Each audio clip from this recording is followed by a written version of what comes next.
তাহলে কালামুল্লাহ মাজিদ আল্লাহ তাআলা যে জানিয়েছেন যে তিনি 7 শ্রেণীর ব্যক্তিকে পছন্দ করেন না, তার মধ্যে প্রথম শ্রেণী হচ্ছে সীমা লঙ্ঘনকারী।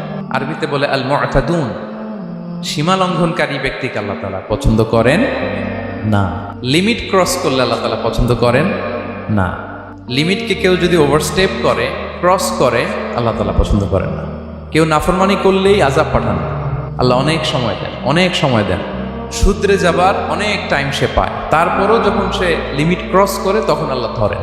আল্লাহ সব সময় ধরে না, ধরলে ছাড়ে না। ধরে ধরে ধরে না, ধরলে আল্লাহ ছাড়ে না। আল্লাহ সব সময় ধরবেন। এবং যে সমস্ত জাতিগোষ্ঠীকে এই পৃথিবীতে আল্লাহ তাআলা আযাব দিয়ে ধ্বংস করেছেন, তাদের স্টোরি যদি আমরা খেয়াল করি, আমরা দেখব যে তাদেরকে আল্লাহ অনেক সুযোগ দিয়েছেন ভালো হওয়ার, শুধরে যাওয়ার। কিন্তু তারা আল্লাহর আদেশ অমান্য করতে করতে করতে করতে যখন লিমিট ক্রস করে ফেলছে, একটা সবকিছুর একটা লিমিট থাকে, কি বলেন? We all should know all limits. আপনাকে জানতে হবে যে আপনি কতটুকু পর্যন্ত করতে পারবেন, কতটুকু আপনার সীমানা। You should know your limit. এই লিমিটটা আপনার জানতে হবে। তারা যখন লিমিট ক্রস করেছে আল্লাহ আযাব দিয়ে। আপনারা সামুদ জাতির নাম শুনেছেন? তাদের কাছে আল্লাহ তাআলা একজন নবী পাঠিয়েছিলেন, নাম হচ্ছে সালেহ আলাইহিস সালাম। আল্লাহ নবী সালেহ আলাইহিস সালাম, তিনি তাদেরকে দাওয়াত দিলেন যে হে আমার জাতিগোষ্ঠীর লোকেরা, এক আল্লাহর ইবাদত করো। তারা অবাধ্য হলো। তিনি সত্যের প্রতি আহ্বান করলেন, তারা এই কথা শুনল না। একটার পর একটা আল্লাহর পায়গাম আসে, তারা অবাধ্য হয়, তারা অবাধ্য হয়, তারা আল্লাহ তাআলার আদেশকে মানে না। সবশেষে সামুদ গোত্র, তারা আবার খুব শক্তিশালী ছিল। তারা পাহাড় কেটে আর্কিটেকচার করে, ডিজাইন করে কিভাবে আবাসন তৈরি করতে হয়, পাহাড়ি এলাকায়, মাউন্টেইন এলাকায় কিভাবে আবাসন তৈরি করতে হয়, এটার ব্যাপারে এক্সপার্ট ছিল। কিন্তু তারা সালেহ আলাইহিস সালামকে বলল, সালেহ তুমি পাগল, তুমি জাদুকর, তুমি যে আল্লাহর কথা বলছো আমরা মানবো 1 শর্তে। যদি এই পাহাড়ের ভেতর থেকে 10 মাস গর্ভধারিণী একটা উট যদি বের করে আনতে পারো, এমন একটা শি ক্যামেল উট যদি বের করে আনতে পারো, যেই ওটের পেটের ভেতরে একটা বাচ্চা থাকবে এবং ওটটা পাহাড় থেকে বের হয়েই বাচ্চা ভূমিষ্ঠ করবে, এরপরে ওটের দুধ যেন আমরা খেতে পারি, তুমি যদি এইটা দেখাইতে পারো তাইলে বুঝবো তুমি সত্য নবী। দোয়া করলেন, আল্লাহ আমার এই জাতি সামুদ, তারা তো চেয়েছে যে পাথর ভেতর থেকে যদি একটা উট বেরোয়, ওট যদি বাচ্চা দেয় আর দুধ দেয়, তাহলে তারা তোমাকে মেনে নেবে। আল্লাহ তুমি মেহেরবানি করে এই মিরাকেল, এই মুআজিজা তুমি তাদের দেখিয়ে দাও। আল্লাহ তাআলা দোয়া কবুল করলেন। হাজার হাজার মানুষের সামনে চাক্ষুষ দিবালোকের মুহূর্তে পাথর ভেঙে একটা উট বেরিয়ে এলো বিশাল আকৃতির, এবং 10 মাস গর্ভধারিণী উট। সাথে সাথে এই উট বেরিয়ে বাচ্চা প্রসব করলো, এবং সাথে সাথে এই ওলান থেকে উটের দুধ বেরোতে লাগলো। হাজার হাজার লোক এটার ওলান থেকে দুধ নিয়ে তারা তৃপ্ত হলো। আচ্ছা, এই মুহূর্তে তাদের কি করা উচিত ছিল বলেন তো? আশহাদু আল্লা ইলাহা ইল্লাল্লাহ ওয়া আশহাদু আন্না মুহাম্মাদুর রাসূলুল্লাহ, আশহাদু আন্না সালিহান নাবিয়ুল্লাহ, এটা পড়া দরকার ছিল না? দরকার ছিল। কিন্তু তারা একের পর এক ওয়ার্ড তুমি করতে করতে করতে করতে চাক্ষুষ দিনের বেলা এত বড় একটা মুআজিজা দেখার পরেও তারা অস্বীকার করত। সাল্লাল্লাহু আলাইহি ওয়াসাল্লাম বললেন, তোমরা তোমাদের ওয়াদা পূরণ করো। তারা বলল, তুমি বড্ড বড় জাদুকর, তুমি যেন তেন জাদুকর না, তুমি পাহাড়ের ভেতরে জাদু ঢুকাই ফেলছো। কি মনে হয় তারা লিমিট ক্রস করে ফেলছে না? এবার ক্রস করছে না? তারা সীমা লঙ্ঘন করে ফেলেছে। দে ক্রসড দেয়ার লিমিট। এবার তো আর ছাড় দেওয়া যায় না। কারণ আমি আপনাদের বলেছি শুরুতে যে আল্লাহ সব সময় ধরে না, কিন্তু যখন ধরে ছাড়ে না। আযাব চলে আসলো। কি আযাব? আর্থকোয়েক আর রাজফা, পুরো ভূখণ্ড কেঁপে উঠল। কেঁপে ওঠার সাথে সাথে সব মাটিতে পড়ে গেল। 2 নাম্বার আসলো সাউন্ড ওয়েভ, শব্দ নিনা, প্রচন্ড শব্দ তরঙ্গ। জিবরাইল আলাইহিস সালাম ওই এলাকার উপরে এসে এমন জোরে এক চিৎকার মারলেন, ওই চিৎকারে সামুদ গোত্রের প্রতিটি লোক কানের পর্দা ফেটে মুহূর্তের মধ্যে লাশ হয়ে জমিনে পড়ে রইল। Because they cross their limit. তারা তাদের লিমিট ক্রস করেছে। আর যারা লিমিট ক্রস করে, যারা সীমা লঙ্ঘন করে, তাদেরকে আল্লাহ তাআলা পছন্দ করেন না। আপনারা লূত আলাইহিস সালামের নাম শুনেছেন? উনি আল্লাহর একজন নবী ছিলেন। ওনাকে আল্লাহ তাআলা জর্ডান, বর্তমানে যে জর্ডান দেশ আছে সেখানে পাঠিয়েছিলেন। একটা কমিউনিটি ছিল সাদুম কমিউনিটি। ওই সাদুম কমিউনিটিতে তিনি এসেছিলেন। তিনিও দাওয়াত দিলেন, ইয়া কওমি ইবুদুল্লাহ মা লাকুম মিন ইলাহিন গায়রু, হে আমার কওমের লোকেরা, আল্লাহর ইবাদত করো, আল্লাহকে মেনে নাও। ওরা অস্বীকৃতি জানালো। সত্যের প্রতি আহ্বান করলেন, অস্বীকৃতি জানালো। ওদের পাশ দিয়ে ক্যারাভেন যেত, কাফেলার লোকেরা ডাকাতি করতো। ডাকাতির শাস্তির ব্যাপারে তিনি ভয় দেখালেন। তারা নিবৃত্ত হলো না। এমনকি তারা সমলিঙ্গের প্রতি যৌন আকর্ষণ বোধ করতো, নাউযুবিল্লাহ। হোমোসেক্সুয়ালিটি। এখন একটা গ্রুপ আছে দেখবেন যে রংধনু নিয়ে মিষ্টি মিষ্টি কথা শোনায় বিশ্বব্যাপী। তাদের সাইন হচ্ছে রংধনু, রেইনবো। তারা ছেলেতে ছেলেতে বিয়ে, মেয়েতে মেয়েতে বিয়ে, এটাকে প্রমোট করে। নাউযুবিল্লাহ মিন যালিক। আমাদের এই মুসলিম সমাজে যেন এই আবর্জনা প্রবেশ করতে না পারে, আমাদেরকে সচেতন থাকতে হবে, ঠিক কিনা? এই সাদুম কমিউনিটির একটা বদ অভ্যাস ছিল, তারা ছেলেতে ছেলেতে বিয়ে করত, পুরুষে পুরুষে। আল্লাহ নবী লূত আলাইহিস সালাম তাদেরকে বুঝালেন যে পৃথিবীতে কেউ এই পাপ কাজ করেনি। প্রাণীদের মধ্য থেকেও একটা পুরুষ প্রাণীর প্রতি আকৃষ্ট হয় না। তোমরা আশরাফুল মাখলুকাত হয়ে কিভাবে এই কাজ করো? তোমরা থামো। তিনি নানাভাবে হৃদয় নিংড়ানো ভাষা দিয়ে দাওয়াত দিলেন, কিন্তু তারা মানল না। তারা এই পাপ কাজ করতেই লাগলো। আল্লাহ তাআলা ফেরেশতা পাঠিয়েছিলেন ওনার কাছে পুরুষের আকৃতিতে। তারা এই আল্লাহর পাঠানো ফেরেশতাদের সাথে এই অপকর্ম করার প্ল্যান করেছিল। তারা মনে করেছিল সাধারণ মানুষ, আসলে এগুলো ছিল কি আল্লাহর ফেরেশতা। তো আল্লাহর ফেরেশতার সাথে যেহেতু এরকম পাপ কাজের চিন্তা করেছে, তার মানে দে ক্রস দেয়ার লিমিট। কি বলেন? সীমা লঙ্ঘন করে ফেলছে। আযাব, পানিশমেন্ট তাদের জন্য অবধারিত হয়েছে। আল্লাহ তাআলা শাস্তি দিলেন। কি শাস্তি দিলেন? সিম্পল। জিবরাইল আলাইহিস সালাম এসে পুরো শহরটাকে উল্টায় ফেলে দিলেন। আল জাযাউ মিন জিনসিল আমাল, যে যেরকম পাপ করে তার শাস্তি এরকম। ওরাও স্বাভাবিক মানুষের যে নেচার, এটার উল্টায় ফেলছে। কি বলেন? পুরুষ আকৃষ্ট হবে, সেক্সুয়াল অ্যাট্রাকশন ফিল করবে নারীর প্রতি, নারী পুরুষের প্রতি। এই যে নেচারকে উল্টাইছে না, আল্লাহকে তোদের শহরটারে উল্টাই দিলাম।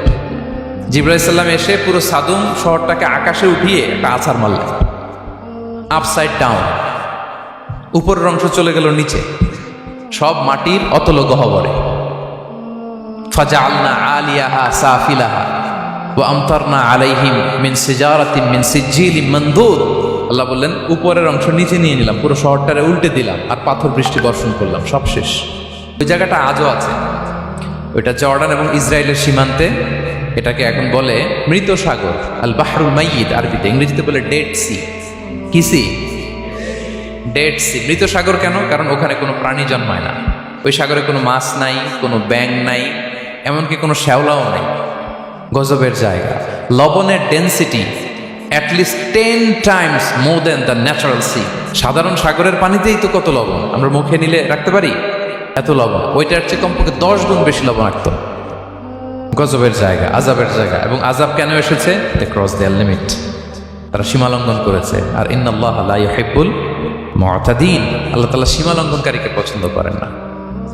আরেকজন নবীর কথা বলে এই পয়েন্টটা শেষ করি। মূসা আলাইহিস সালাম, ফেরাউনের হেদায়েতের জন্য আল্লাহ তাআলা মূসা আলাইহিস সালামকে পাঠিয়েছিলেন। তিনি নানাভাবে তার ভাইকে নিয়ে দাওয়াত দিতে লাগলেন, কিন্তু ফেরাউন এই কথা মানে না। ফেরাউন বলে, তুমি যে নবী, প্রমাণ কি? মূসা আলাইহিস সালাম বলেন, দেখো এই যে আমার হাতে লাঠি। উনি এমন নবী ছিলেন, উনি লাঠি মাটিতে রেখে দিলে ওটা মুহূর্তে সাপ হয়ে যেত। তো মাটিতে তিনি লাঠি রাখলেন, এটা মুহূর্তে সাপ হয়ে গেল, যে এই যে আমি নবী। মানে না, বললেন আরো কিছু দেখ। তো মূসা আলাইহিস সালাম বগলের এখান থেকে হাত উঁচু করলে নূরের ঝলকানি হাতের মধ্যে দেখা দিত। উনি নূরের ঝলকানি দেখালেন, এরপরও মানে না।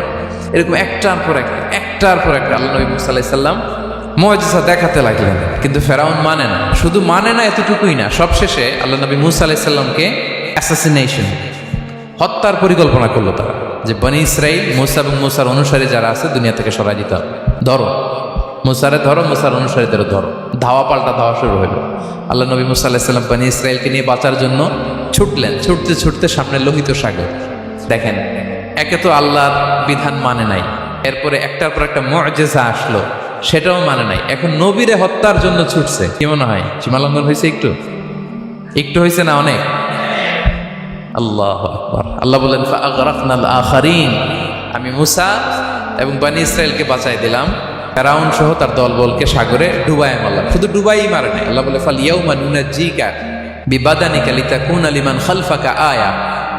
ফেরাউনকে লোহিত সাগরে তো ডুবিয়েছেই। আল্লাহ বলেন, ফেরাউন, তোর অনুসারী যারা পৃথিবীতে থাকবে, তোর কালা চামুন্ডা যারা থাকবে, তোর খালাতো ভাই, চাচাতো ভাই যারা দুনিয়াতে বেঁচে থাকবে, তাদের জন্য তোর লাশটারে আমি শুটকি বানিয়ে রাখলাম up to the day of judgement. কিয়ামত পর্যন্ত ফেরাউনের লাশটা মিশরের জাতীয় জাদুঘরে ড্রাই বডি হিসেবে আছে। আমি নিজে দেখে এসেছি, নিজ চোখে মমিফাইং করে শুটকি বানায় রাখছে। এভাবে পৃথিবীতে যতগুলো জাতিগোষ্ঠীকে আল্লাহ তাআলা আযাব দিয়ে ধ্বংস করেছে, তার কারণ হচ্ছে সীমালঙ্ঘন। তার কারণ কি? প্রিয় ভাইরা, আমরা যেন আমাদের লাইফস্টাইলের দিকে একটু খেয়াল করি, যে এই সীমালঙ্ঘনের কাতারে আমরা চলে আসলাম কিনা, আমরা চলে আসলাম কিনা আমাদেরকে খেয়াল রাখতে হবে। আল্লাহ তাআলা সীমা লঙ্ঘনকারীকে পছন্দ করেন না। ইন্নাল্লাহা লা ইউহিব্বুল মু'তাদিন, তিনি সীমা লঙ্ঘনকারীদেরকে পছন্দ করেন না। এমনকি রাসূলুল্লাহ সাল্লাল্লাহু আলাইহি ওয়াসাল্লামের বায়োগ্রাফি যদি আমরা খেয়াল করি, আমরা দেখব যে তিনি যখন যুদ্ধের জন্য অভিযান পরিচালনা করতেন, দল পাঠাতেন, সেনাবাহিনী পাঠাতেন, তখন তাদেরকে বলতেন, খবরদার যুদ্ধের ময়দানে সীমালঙ্ঘন করো না, সীমালঙ্ঘন করো না, খবরদার। যুদ্ধে যদি কেউ হেরে যায়, বন্দীদের সাথে খারাপ আচরণ করো না। ওরা হেরে গেছে বন্দী, আপনি চাইলে তার কান কেটে দিতে পারবেন, নাক কেটে দিতে পারবেন, আকৃতি বিকৃতি করতে পারবেন না। বিষ্ণু ইসলাম বললেন, খবরদার সীমালঙ্ঘন করো না। যেখানে যুদ্ধে গিয়েছো ওই এলাকার শিশুদেরকে মেরো না, ওই এলাকার নারীদেরকে মেরো না, ওই এলাকার পাদ্রীদের গায়ে হাত তোলো না। সন্ন্যাসীতে যারা ইবাদত করে ওদের তো দোষ নাই, সিভিলিয়ান নাগরিক, তাদের গায়ে হাত তোলো না, খবরদার। গবাদি পশুর গায়ে হাত তুলবে না, এগ্রিকালচারাল প্রোডাক্ট জ্বালিয়ে দিও না। সুবহানাল্লাহি বিহামদি, কি রহমতের নবী ছিলেন। সীমা লঙ্ঘন যেন না করে বিষ্ণু ইসলাম অভিযান প্রেরণের আগে তিনি স্পষ্ট বলে দিতেন, খবরদার কেউ সীমা লঙ্ঘন করবে না। যারা তোমাদের বিরুদ্ধে অস্ত্র তুলেনি তাদের বিরুদ্ধে অস্ত্র তোলা যাবে না, কারণ ইন্নাল্লাহা লা ইউহিব্বুল মু'তাদিন, আল্লাহ তাআলা সীমা লঙ্ঘনকে পছন্দ করেন না। প্রিয় ভাইরা, তাহলে যেই 7 শ্রেণীর ব্যক্তিকে আল্লাহ তাআলা পছন্দ করেন না, তার প্রথমটা আমরা জেনে গেলাম, তারা কারা? সীমা লঙ্ঘনকারী। আমি কিন্তু প্রায় এরকম জিজ্ঞেস করবো এবং সব শেষে আপনাদেরকে নিয়ে রিভাইজ করবো। তাহলে 1 নম্বরে আমরা পেলাম তারা কারা? মেহেরবানি করে সবাই বলবেন একসাথে, তারা কারা? তারা সীমা লঙ্ঘনকারী, তারা তাদের লিমিট ক্রস করে, তাদেরকে আল্লাহ তাআলা পছন্দ করে না। সো আমরা আমাদের লাইফের সাথে একটু মিলিয়ে নিই যে আমরা আমাদের কোনো ক্ষেত্রে সীমা লঙ্ঘন করি কিনা একটু খেয়াল করেন। আমার যে দায়িত্ব আছে আমি কি সীমা লঙ্ঘন করি কিনা? আমার স্ত্রী আমার দায়িত্বে, তার সাথে সীমা লঙ্ঘন করি কিনা? আমার ভাতিজা ভাতিজি অনেকের আছে ইয়াতিম, তার বাবা মারা গেছে, তার সব সম্পত্তির দায়ভার আমার উপর দেয়া, আমি ওইখানে তাকে ঠিকঠাক মতো সব দেই কিনা, সীমা লঙ্ঘন করি কিনা? হ্যাঁ, ক্ষমতা পেলে সীমা লঙ্ঘন করি কিনা? কি মনে হয় আমরা ক্ষমতা পেলে সীমা লঙ্ঘন করি কিনা?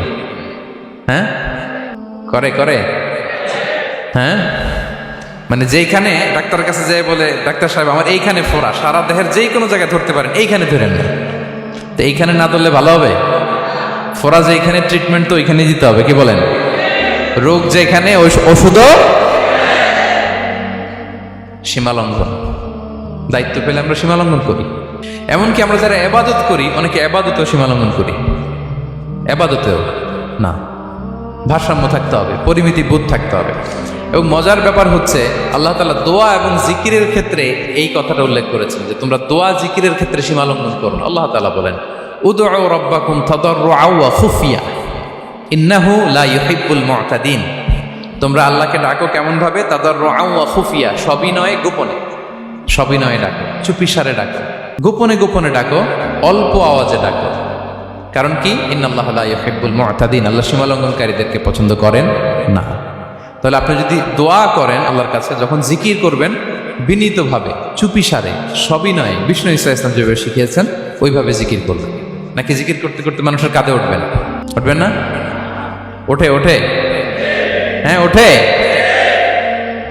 দেখেন আল্লাহ তাআলা যেইখানে 3 ফোঁটা দেওয়া দরকার 3 ফোঁটা দেয়, যেখানে 1 ফোঁটা ওইখানে 1 ফোঁটা দেয়। আল্লাহ তাআলা ইন্নাহু লা ইউহিব্বুল মু'তাদিন, আল্লাহ সীমালঙ্ঘনকে পছন্দ করেন না। এই কথাটা ঢুকাইছে কোথায়? দোয়া আর জিকিরের মধ্যে। কারণ আল্লাহ জানে আল্লাহর কাছে বান্দা থাকবে, তারা দোয়া এবং জিকিরের সময় কি করবে? সীমালঙ্ঘন করবে। মাঝে মাঝে কিছু ভিডিও ক্লিপসে দেখা যায় জিকির করতে করতে আরেকজনের কাঁধের উপরে, যিনি জিকির পরিচালনা করতেছে তার মাথার উপরে। এখন আমি ওয়াজ করতেছি, আপনি যদি লাফাইতে লাফাইতে এসে আমার উপরে পড়েন, হ্যাঁ, মাইকের উপরে যদি এসে পড়েন, আমার অবস্থা হবে কি? লাফাতে লাফাতে উপরে উঠে যায়, নিজে ইনজুর্ড হয়, পাশের শ্রোতাকে ইনজুর্ড করে, যিনি আলোচনা পরিচালনা করতেছে তাকে ইনজুর্ড করে। এরকম আছে না নাই? ইন্নাহু লা ইউহিব্বুল মু'তাদিন, আল্লাহ তাআলা সীমালঙ্ঘনকে পছন্দ করেন না। তাহলে আমাদের প্রত্যেকের উচিত আমাদের লিমিট জানা, আমরা যেন আমাদের কখনো লিমিটকে ক্রস না করি। প্রিয় ভাইরা, এটা প্রতিটি ক্ষেত্রে, ইভেন ইবাদতে আমরা যেন সীমালঙ্ঘন না করি। এই পয়েন্টটা মনে থাকবে আপনাদের? আচ্ছা, তাহলে 2 নম্বরে আমরা চলে যাই। 2 নম্বরে যে শ্রেণীকে আল্লাহ তাআলা পছন্দ করেন না তারা হচ্ছে জালিম বা অত্যাচারী। জালিম বা অত্যাচারী। যারা জুলুম করে তাদেরকে আল্লাহ তাআলা পছন্দ করেন না। আল্লাহ তাআলা বলছেন فأما الذين كفروا فأعذبهم عذابا شديدا في الدنيا والآخرة وما لهم من ناصرين। যারা দুনিয়াতে কুফরি করবে কঠিন শাস্তি দুনিয়াতেও আখিরাতেও। وأما الذين آمنوا وعملوا الصالحات فيوفيهم أجورهم। আর যারা ঈমান আনবে সৎকর্ম করবে তাদের প্রতিদান আমি আল্লাহ বুঝিয়ে দেব। والله لا يحب الظالمين। তবে জেনে রাখো আল্লাহ তাআলা জালিমিনদেরকে পছন্দ করেন। তাহলে 2 নম্বরে পাওয়া গেল কাদেরকে পছন্দ করে না। আপনি যদি কারোর প্রতি জুলুম করেন তাহলে আপনি জালেম, সে হচ্ছে মজলুম। সে কি মজলুম। মজলুম আপনার ক্ষমা না করলে আল্লাহ তাআলা আপনার ক্ষমা করবে না। মজলুম যদি ক্ষমা না করে আল্লাহ তাআলা কঠিন কালো আপনাকে ক্ষমা করবে না। এজন্য জুলুম যেন আমরা কখনো না করি প্রিয় ভাইরা। জুলুম শুধু আল্লাহ তাআলা আমাদের উপরই হারাম করেনি, আল্লাহ নিজের উপর হারাম করছে। জুলুম শুধু আমাদের জন্যই হারাম না, আল্লাহর জন্য হারাম। আল্লাহ তাআলা বলেন হাদিসে কুদসিতে, ইয়া ইবাদি, হে আমার বান্দারা, ইন্নী হারামতু যুলমা আলা নাফসি, আমি জুলুমকে আমি আল্লাহ নিজের উপর হারাম করেছি। ওয়া জাআলতুহু বাইনাকুম মুহাররামা, এবং এই জুলুমকে তোমাদের উপর হারাম করেছি। ফালা তাযালামু, তোমরা একে অপরের উপর জুলুম করো না। জুলুম শুধু আমাদের উপরই হারাম না, আল্লাহ নিজের উপর হারাম করেছেন। তাহলে জুলুমের সাথে কি মুমিনের কোনো সম্পর্ক থাকতে পারে? পারে না। এবং আল্লাহ তাআলা কখনো কোনো বান্দার উপর জুলুম করেন না। ওয়া আন্নাল্লাহা লাইসা বিযাল্লামিন লিল আবিদ, তিনি তার বান্দার উপর জুলুম করেন না। কোনোভাবেই যেন জুলুম না হয়ে যায়, এজন্য আল্লাহ তাআলা কিয়ামতের দিন মাওয়াজিনাল কিসত, ন্যায়ের মানদণ্ড তিনি প্রতিষ্ঠা করবেন, যাতে একটু ভুল না হয়ে যায়, জুলুম না হয়ে যায়। আমরা মাঝে মাঝে যে দোকান থেকে বস্তায় বস্তায় চাল নিয়ে আসি না, চাল দেখা যাবে যে 1 মণ চাল হয়তো সামান্য একটু কম হইতে পারে, সামান্য একটু বেশি হইতে পারে, এরকম হয় না? দেখবেন যে দিছে 10 কেজি, বাসায় এসে দেখবেন যে 10 কেজির চেয়ে একটু বেশি, একটু সামান্য বেশি কয়েক গ্রাম, অথবা 10 কেজির চেয়ে সামান্য কয়েক গ্রাম কম, এরকম হয়ে যায় না? মানুষ তো আমরা, কি বলেন? কিন্তু আল্লাহর নিক্তি পাল্লায়, মিজানের পাল্লায় এরকম হবে নাকি? হবে হবে? আল্লাহ বলে না, মাওয়াজিনাল কিসত, ন্যায়ের মানদণ্ড সেটা। ইয়ামাল মিসকালা যাররাতিন খাইরান ইয়ারা, যাররা পরিমাণ ভালো করেছো তো সেটাও ওজন দেয়া যায় ওই পাল্লায়। সুবহানাল্লাহ পড়বেন না? ওয়া ইয়ামাল মিসকালা যাররাতিন শাররান ইয়ারা, অনুপরিমাণ খারাপ করেছো সেটাও ওজন দেয়া যায়। কারণ ওয়া আন্নাল্লাহা লাইসা বিযাল্লামিন লিল আবিদ, তিনি বান্দার উপর জুলুম করেন না। তিনি এমন পাল্লা দিয়েছে যাতে জুলুম না হয়। আমাদেরটাই ভুল হয়ে যেতে পারে, ওনারটাতে ভুল হলে চলবে না, কেউ জিতে যাবে, ঠকে যাবে, কি বলেন? জাররা কাকে বলে? জাররা, জাররা মানে এত ছোট জিনিস, এত ক্ষুদ্র জিনিস যেটা খালি চোখে দেখা যায় না। বাংলাদেশের উদাহরণ দিলে বুঝতে পারবেন ভালো। বাংলাদেশের শীতের সিজনের কথা মনে আছে আপনাদের? না মালয়েশিয়া এসে সব খাই ফেলাইছেন? হ্যাঁ, মালয়েশিয়া তো সারা বছর গরম, সারা বছর বৃষ্টি, শীত হয় না। তো বাংলাদেশের শীতের সিজনে টিনের ঘর যাদের থাকে, মনে আছে কিনা জানি না আপনাদের, ওই টিনের চালে যদি ছিদ্র থাকে, শীতের দিন টিনের চালে যদি ছিদ্র থাকে, তাহলে মাঝে মাঝে দেখবেন ওই চিকন ছিদ্রটা দিয়ে সূর্যের একটা আলো ঘরের ভিতরে ঢুকে। মনে পড়ে? টিনের চালের ছিদ্র, চিকন এই ছিদ্রটা দিয়ে সূর্যের একটা চিকন রশ্মি নিচে পড়ে। তো ওইটার কাছে গেলে দেখা যায় ওই আলোটার মধ্যে পাতলা কি কি যেন ধুলাবালি উঠতেছে। এটা আবার অন্য জায়গায় দেখা যায়, এমনি দেখা যায় না, কিন্তু ওইটার কাছে গেলে দেখা যায় এই আলোটা যেই বরাবর আসছে, এইখানে কিছু ক্ষুদ্র ছোট ধূলিকণা, ডাস্ট ঘুরে বেড়ায়। আল্লাহ বলে এইটার নাম হচ্ছে যাররা। ফামান ইয়ামাল মিসকালা যাররাতিন খাইরান ইয়ারা, এই ডাস্ট উড়ে বেড়ানো ছোট্ট ধূলিকণা যেটা খালি চোখে দেখা যায় না, এতটুকু ভালো যদি করো সেটাও সেই মিজানের পাল্লায় ওজন দেয়া যায়। এতটুকু খারাপও যদি করো সেটাও সেই মিজানের পাল্লায় ওজন দেয়া যায়। আল্লাহু আকবার। তিনি তার বান্দার উপর জুলুম করেন। জুলুম তিনি নিজের উপর হারাম করেছেন, আমাদের জন্য কি করেছেন? হারাম করেছেন। এবং বিষ্ণু ইসলাম আরো ভয়ঙ্কর কথা বলেছেন। তিনি বলেছেন, মান যালামা কিদা শিবরিন মিনাল আরদি তুবিকাহু মিন সাবঈ আরাদিন, কেউ যদি জুলুম করে তার ভাইয়ের 1 বিঘত পরিমাণ জমিন খায়। 1 বিঘত চিনেন তো? এই যে আমার এই আঙ্গুল থেকে এই আঙ্গুলটা, এটা টান টান করলে যতটুকু জায়গা, এটা বলে 1 বিঘত। শিবের আরবিতে বলে শিবের। হ্যাঁ, মান যালামা কিদা শিবর, বিষ্ণু বলেন এই 1 শিবর, 1 বিঘত জমি যদি কেউ অন্যায়ভাবে জুলুম করে তার ভাইয়ের কাছ থেকে খায়, কিয়ামতের দিন তুবিকা আলাইহি সাবউ আরাদিন, এই 7 জমিনকে আল্লাহ তাআলা তার ঘাড়ে চাপাবে। খা এবার, খা। অন্যের জমি খাওয়ার এত শখ ছিল, এবার 7 জমিন ঘাড়ে কর। কিয়ামতের ময়দানে আপনার দেহটারে বিশাল আকৃতির করা হবে, এই 7 জমিনকে আপনার কাঁধে তুলে দেওয়া হবে। এজন্য আমরা অন্যের রাইটস, অধিকার যেন নষ্ট না করি, কারো উপর যেন জুলুম না করি, কোনোভাবেই না। আমরা নানাভাবে এই জুলুমটা করি। আমরা প্রায় দাদার সম্পত্তি থেকে ফুফুদেরকে বঞ্চিত করি, বাবার সম্পদ থেকে বোনদেরকে বঞ্চিত করি, হ্যাঁ, নিজের ভাই আরেক ভাইকে, আপন ভাই ভাইকে বঞ্চিত করে, জুলুম করে। এরকম দৃশ্যপট আমাদের সমাজে আছে না নাই বলেন তো? কিয়ামতের দিন আল্লাহর সুপ্রিম কোর্টের কাঠগড়ায় হিসেব দিতে হবে। আর এই জালিমদেরকে আল্লাহ তাআলা পছন্দ করেন না। এবং সবচেয়ে ভয়ঙ্কর ব্যাপার হচ্ছে, আপনি যখন কারোর উপর জুলুম করেন, ওই মাজলুম আর আল্লাহর মাঝখানে কোনো ফারাক থাকে না। আল্লাহ ওই ফারাকের পর্দা উঠায় নেয়। বিষ্ণু বলেন, ইত্তাকি দাওয়াতাল মাজলুম, তোমরা মজলুমের বদদোয়াকে ভয় করো, খবরদার। কারণ ফাইন্না লাইসা বাইনাহা ওয়া বাইনাল্লাহি হিজাব, তার আর আল্লাহর মাঝে কোনো পর্দা থাকে না। দোয়া করলেই ওটা আরশে যেয়ে কবুল হয়ে যায়। আল্লাহ তাআলার চারিপাশে অনেক পর্দা আছে। কেউ কেউ বলে 70,000 নূরের পর্দা। এই 70,000টা সহিহ হাদিস দ্বারা সাব্যস্ত না, কিন্তু অসংখ্য অগণিত পর্দা, এবং পর্দাও এটা নূরের পর্দা। আচ্ছা বলেন তো, জানলা দিয়ে বাইরের আলো ঠেকাতে আমরা দেয়ালে জানালায় কি লাগাই? পর্দা লাগাই। পর্দাটা কিসের তৈরি? তা কাপড়ের, যাতে করে ওই আলো না আসে। কিন্তু আল্লাহর চারদিকে যে পর্দা, ওই পর্দাটা কিসের? নূরের আলো। ওনার পর্দায় আলো দিয়ে তৈরি। সুবহানাল্লাহ বললেন না? বিষ্ণু বলেন, ইত্তাকি দাওয়াতাল মাজলুম, মজলুমের বদদোয়াকে ভয় করো। ফাইন্না লাইসা বাইনাহা ওয়া বাইনাল্লাহি হিজাব, কেউ যখন মজলুম হয়ে কেঁদে বদদোয়া করে, তার আর আল্লাহর মাঝে ওই পর্দা থাকে না। বদদোয়া করছে, ডাইরেক্ট কবুল। খবরদার আমার পেনাঙের ভাইয়েরা, আমরা যেন জালিম না হই। In it's any form, operation in it's any form, যেই কোনো ভাবে, যেই কোনো ক্ষেত্রে, যেই কোনো ধরনের হতে পারে জুলুম। কাউকে আপনি ছোট্ট কোনো কাজে ঠকালেন, বন্টন নীতিতে ঠকালেন, হ্যাঁ, জমি মেরে দিয়ে ঠকালেন, আমানত মেরে দিয়ে ঠকালেন, ইন ইটস এনি ফর্ম যদি জুলুম করে থাকেন, খবরদার। মজলুমের কান্না কখনো বৃথা যায় না। মজলুমের কান্না কখনো বৃথা যায় না। জীবনের কোনো না কোনো সময়ে এর প্রায়শ্চিত্ত আপনাকে করতে হবে। জীবনের কোনো না কোনো সময়ে এর প্রায়শ্চিত্ত করে আপনাকে মরতে হবে। তাহলে কোনো বিশ্বাসী কি জালিম হতে পারে? কারণ ইন্নাল্লাহা লা ইউহিব্বুল যালিমিন, আল্লাহ তাআলা জালিমদেরকে পছন্দ করেন না। তাহলে জুলুমের সাথে আমাদের কোনো সম্পর্ক আছে? হ্যাঁ, কোনো সম্পর্ক আছে। তাহলে 2 শ্রেণীর ব্যক্তির কথা আমরা জানলাম যাদেরকে আল্লাহ পছন্দ করেন না। 1 নম্বর, প্রথমটা কি ছিল? সীমা লঙ্ঘনকারী, লিমিট যে ক্রস করে, ইন্নাল্লাহা লা ইউহিব্বুল মুআতাদিন। 2 নম্বরে কি জানলাম? হ্যাঁ, জালিম, অত্যাচারী, অপ্রেসর। অপ্রেসরকে আল্লাহ তাআলা পছন্দ করে না। তাহলে এই 2টারে আমরা নো বলে দিলাম আজকের এই কনফারেন্স রুমে। আওয়াজ করে বলেন তো সবাই, নো।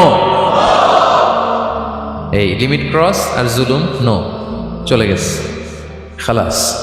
এবার 3 নম্বরে দেখি আল্লাহ কাদেরকে পছন্দ করেন। 3 নম্বরে আল্লাহ তাআলা অহংকারী, দাম্ভিক লোককে পছন্দ করেন না। অহংকারী, আমাদের তো অহংকার নাই না? আছে? অহংকার আছে? কিসের অহংকার বলেন? টাকা আর ক্ষমতার আর সৌন্দর্যের আর, হ্যাঁ, পাওয়ার, সোশ্যাল পাওয়ার। এই যে অহংকার, অহংকারের খাঁচা থেকে মুক্ত রাখো আমাদেরকে তুমি প্রভু হয়ে। পড়েন আমিন। এটা একটা ভয়ঙ্কর খাঁচা। আচ্ছা, অহংকার করার আমাদের আছে কি বলেন তো? কিছুই না। আল্লাহ বলে, ওয়া খুলিকাল ইনসানু দাঈফা, তোমাদেরকে আমি দুর্বল করে তৈরি করছি। আমরা দুর্বল, শুধু দুর্বল না, দুর্বলের ঘরের দুর্বল। আমার বাপ ছিল দুর্বল, আমার দাদা ছিল দুর্বল, আমরা 14 গোষ্ঠী কি? হাল আতা আলাল ইনসানি হিনুম মিনাদ দাহরি লাম ইয়াকুন শাইআম মাযকুরা। আল্লাহ বলেন, একটা সময় ছিল উল্লেখ করার মতো তোমার কিছুই ছিল না। আজকে তো এত লম্বা চড়া মানুষ আমরা, কিছুই ছিলাম না। আমার বর্তমানে বয়স চলে 36, 37। তা আজ থেকে 37 বছর আগে আমি কি ছিলাম? আমার অস্তিত্বই ছিল না। আমার কোনো নাম ছিল না, আমার কোনো গ্রাম ছিল না, আমার কোনো অ্যাড্রেস ছিল না, আমার কোনো পরিচিত ছিল না। আজ থেকে আরো 37 বছর পরে একটু খেয়াল করেন তো, এখন তো 37, আরো 37 ধরেন বাঁচলাম। এরপরে আমি দুনিয়া থাকবে, কিন্তু আমি নাই। আজকে কার জন্য আটকে আছে দুনিয়ার কাজ বলেন তো? আপনার দাদার জন্য, আপনার নানার জন্য? তো আপনাকে লাগে কেন? আপনাকে লাগে? লাগে না তো আমাকে। আমি হিন্দুনিয়া, একদিন কিছুই ছিলাম না। আল্লাহ বলেন হাল আতা আলাল ইনসানি হিনুম মিনাদ দাহরি লাম ইয়াকুন শাইআম মাযকুরা। তুমি কিছু ছিলা, একটা সময় কিছুই ছিলা না, উল্লেখ করার মতো তুমি কিছুই ছিলা না। অস্তিত্বহীনের জগৎ থেকে তোমাকে আমি অস্তিত্ব আনলাম। তোমার বাবার পৃষ্ঠদেশ থেকে তোমার মায়ের গর্ভাশয়ে আমি তোমাকে ফেললাম। সেখানে আমি আল্লাহ তোমাকে একটু একটু করে তিলে তিলে বড় করলাম। 9 মাস 10 মাস পরে মায়ের পেট থেকে দুনিয়াতে তুমি আসলে। দেখেন তো দুনিয়ায় আসার পরে আমাদের অবস্থাটা কি? কাপড় নাই, চোপড় নাই, এভাবে চলে আসছি। আসার পরে কেউ যদি মুখে খাবার তুলে দেয় তাহলে খেতে পারি, হ্যাঁ, তাও লিকুইড খাবার, এদিক দিয়ে দিলে এদিক দিয়ে পড়ে যায়, খালি মুছতে হয়। মেহমান একজন এসে আদর করে কোলে নিচে পেশাব করে দিছি ভরাইয়া, আছে না নাই? হয়েছে না, হয়েছে না এরকম? আদর করে একটা কোলে নিছেন, এখনই না ডায়াপার আসছে মিয়া। আজ থেকে 10 বছর আগে এগুলো ছিল নাকি? প্যাম্পাস ডায়াপার ছিল, এই কাঁথা টাতা নিয়ে কোলে নেওয়া লাগতো, তারপরে দিছে ওদিক দিয়ে জামা টামা ভিজে শেষ। ইভেন রাসূল সাল্লাল্লাহু আলাইহি ওয়াসাল্লামের কোলেও এরকম বাচ্চারা পেশাব করে দিছে, এরকম হাদিস আছে। আদর করে মায়েরা বাবারা আসলেই তো তার বাচ্চাকে রাসূল সাল্লাল্লাহু আলাইহি ওয়াসাল্লাম কোলে দিতেন, পেশাব করে দিতেন। তো কার কোলে উঠছে এটাও জানি না, পেশাব করে ভরাই দিচ্ছে। পেশাব পায়খানা করে শয়লাভ। লিকুইড দিলে খেতে পারি, শক্ত কিছু খেতে পারি না। এই তো আমি, এই তো আমার ক্ষমতা। একজন যে বললেন ক্ষমতার অহংকার, এই তো ক্ষমতাটা তো এতটুকু। এরপরে যখন জোয়ান হয়েছে, এখন তো জোয়ান, এখানে একটা ভূমিকম্প হইলে কি অবস্থা হবে বলেন তো জোয়ানদের? হ্যাঁ, কাঁপতে কাঁপতে সব শেষ। একটা ভূমিকম্প, একটা তুফান হলে ওটার বিরুদ্ধে দাঁড়াতে পারি না। একটা তুফান, রাস্তায় টায়ার পাংচার হলে লাফ দিয়ে উঠি। ক্ষমতা আমার, আমার নাকি ক্ষমতার অহংকার। কি দুর্বল আমরা, হ্যাঁ? কুকুর আমাদেরকে কামড় দিলে আমরা কুকুরের কামড়ও দিতে পারি না, ঠিক কিনা? মশা যে কামড়ায়, এটা ধরতে না পারলে কিছু করতে পারি? কামড় মাইরা দিছে দৌড়। বল্লা পোকা এটা যদি কামড় দিয়ে দৌড় দিয়ে কিছু করতে পারেন? তো কিসের কিসের ক্ষমতা আপনার? এরপর আবার যদি 70-80 বছর হায়াত পাই, আবার আগের মতো যেখানে বসি ওইখানেই ডাইরেক্ট, আছে না নাই? বয়স যখন 80 হয়ে যায় আর থাকে শরীরের কন্ট্রোল, আবার যেখানে বসে ওইখানেই পেশাব পায়খানা। খাবার দিলে খাইতে পারি, পিঠটা বাঁকা হয়ে কুজু হয়ে গেছে, এর নাকি আবার অহংকার। সাজে অহংকার, সাজে অহংকার, সাজে একজনের। আওয়াজ করে বলতে হবে তিনি কে?